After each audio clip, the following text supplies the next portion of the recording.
ఓం నమ శివాయ, హర హర మహాదేవ, శంభో శంకర. అందరికీ నమస్తే అండి. అందరూ కూడా భగవాన్ అనుగ్రహంతో అందరము బాగుండాలి మనసారా భగవాన్ ప్రార్థిస్తూ ఉన్నాను. ఈ రోజున మనం వినబోయే విషయం ఏంటంటే సంపూర్ణ కార్తీక మహాపురాణంలోని 28వ రోజు పారాయణం గురించి అయితే విందాము. పంచవిశోధ్యాయ. శ్రీకృష్ణుడు చెప్తూ ఉన్నారు, సత్యభామ నారద ప్రోక్తాలైన సంగతులతో ఆశ్చర్యమానసురుడైన పృథువు ఆ ఋషిని పూజించి అతని వద్ద సెలవు తీసుకున్నాడు. ఆ కారణంగా ఈ 3 వ్రతాలు కూడా నాకు అత్యంత ప్రీతిపాత్రలై ఉన్నాయి. మాఘ కార్తీక వ్రతముల వలనే తిథుల్లో ఏకాదశి క్షేత్రముల్లో ద్వారక నాకు అత్యంత ప్రియమైనవి సుమా. ఎవరైతే వీటిని విధి విధానంగా ఆచరిస్తారో వాళ్ళు నాకు యజ్ఞాది క్రతు కర్మకాండలు చేసిన వారి కంటే కూడా చేరువ సన్నిహితులవుతూ ఉన్నారు. అటువంటి వాళ్ళు నా కరుణాపూర్ణులై పాప భీతి లేని వాళ్ళు అవుతూ ఉన్నారు. శ్రీకృష్ణ వచనామృత శ్రవణ జాతి విస్మయమైన సత్యభామ స్వామి ధర్మదత్తుని ధారబోయబడిన పుణ్యం వలన కలహకు కైవల్యం లభించింది. కేవలం కార్తీక స్నాన పుణ్యం వలన రాజద్రోహాది పాపాలు పటాపంచలైపోతూ ఉన్నాయి. స్వయం కృతాల్లో కర్తల నుండి దత్తములు అయినవి సరే, అలా కాకుండా మానవ జాతికి పాప పుణ్యాలు ఏర్పడే విధానం ఏమిటి, దానిని వివరించు అని కోరడంతో గోవిందుడా చెప్పసాగాడు. పాప పుణ్యములు ఏర్పడి విధానము ప్రియ కృతయుగంలో చేయబడిన పాపపుణ్యాలు గ్రామానికి ద్వాపరయుగంలోనివి, వారి వారి వంశాలకి చెందినవి. కలియుగంలో చేయబడిన కర్మఫలం మాత్రం కేవలం ఆ కర్తకొక్కడికే సిద్ధిస్తుంది. సంసర్గరహిత సమాయుక్తములయ్యే పాపపుణ్యాలను గురించి చెప్తాను విను. ఫలాపేక్ష కలిగిన మానవుడు ఒక పాత్రలో భుజించడం వలన, ఒక స్త్రీతో రమించడం వలన కలిగే పాప పుణ్యాలను తప్పనిసరిగాను సంపూర్తిగాను అనుభవిస్తూ ఉన్నాడు. వేలాది బోధన వలన, యజ్ఞము చేయడం వలన, పంక్తి భోజనం చేయడం వలన కలిగే పాప పుణ్యాల్లో 4వ వంతును మాత్రమే పొందుతూ ఉన్నాడు.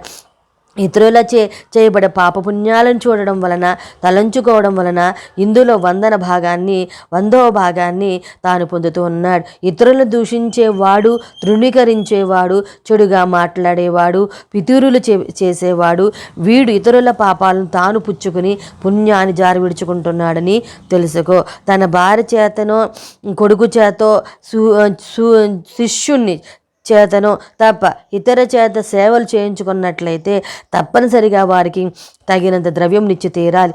అలా ఇవ్వని వాడు తన పుణ్యంలో సేవానురూపమైన పుణ్యాన్ని ఆ ఇతరులకు జారి విడుచుకున్న వాడు అవుతాడు. పంక్తి భోజనాల్లో భోక్తల్లో ఏ లోపమైన జరిగినా ఆ లోపము ఎవరికి జరిగిందో వారు యజమానుల పుణ్యంలో 6వ భాగాన్ని హరించిన వారు అవుతారు.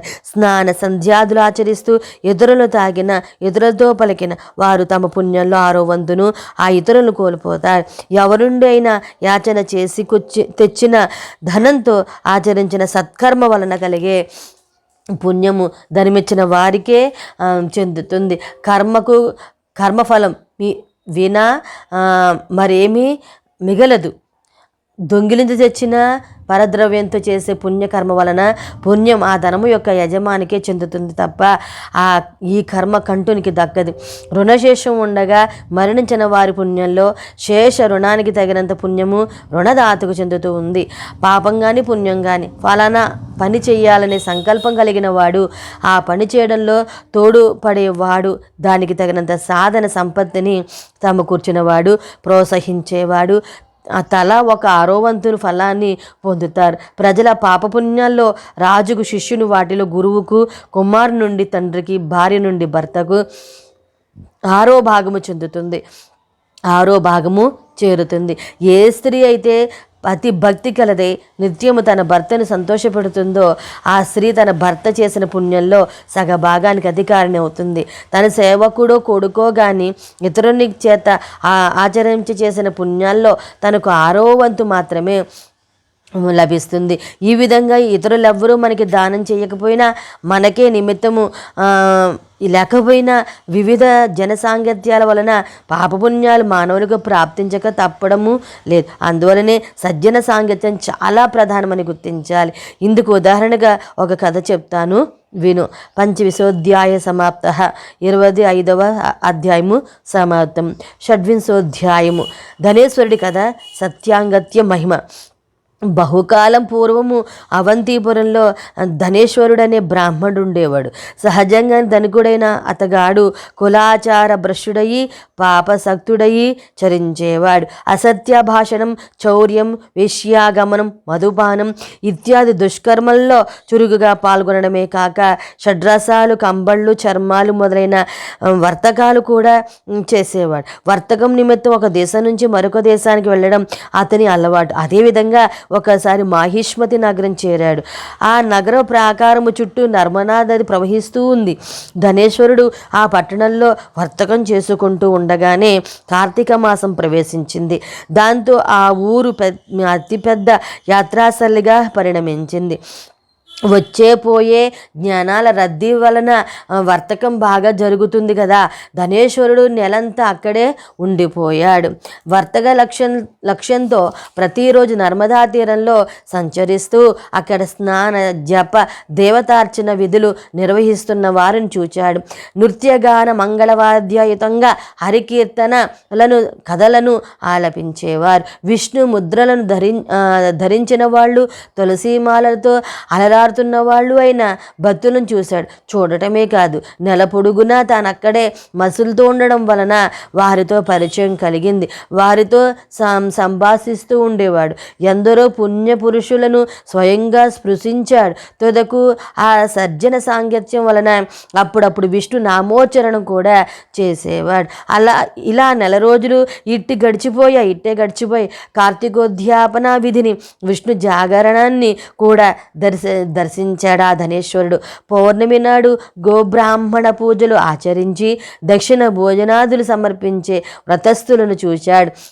పిదప సాయంకాలము శివ ప్రీత్యార్థం చేయబడే దీపోత్సవాలను తిలకించాడు. సత్యభామ, నాకు అత్యంత ప్రీతికరమైన కార్తీక మాసంలో శివారాధన దేనికి అని ఆశ్చర్యపడకు సుమ.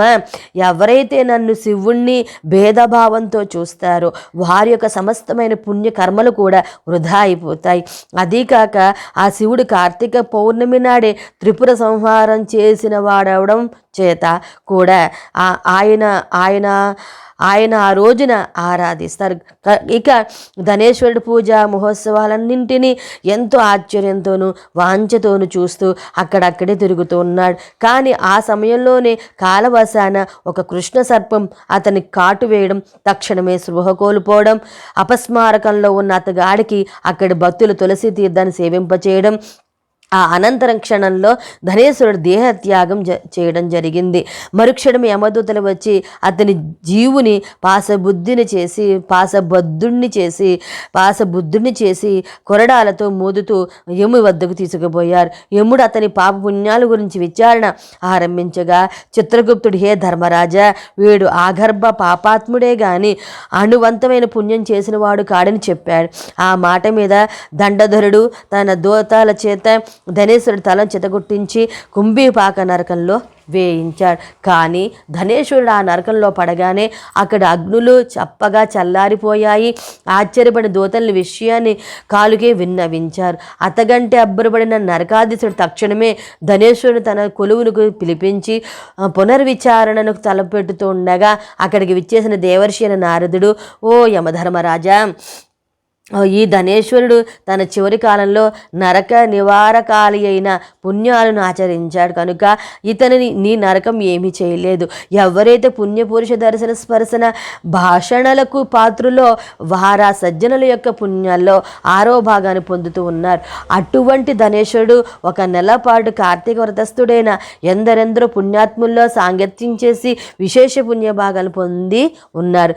కార్తీక వ్రతస్థుల సజీవనం వలన ఇతను కూడా సంపూర్ణ కార్తీక వ్రత ఫలాన్ని అర్జించుకున్నాడు. అదీ కాక అవసాన వేళ హరిభక్తుల చేత తులసి తీర్థం పొందాడు.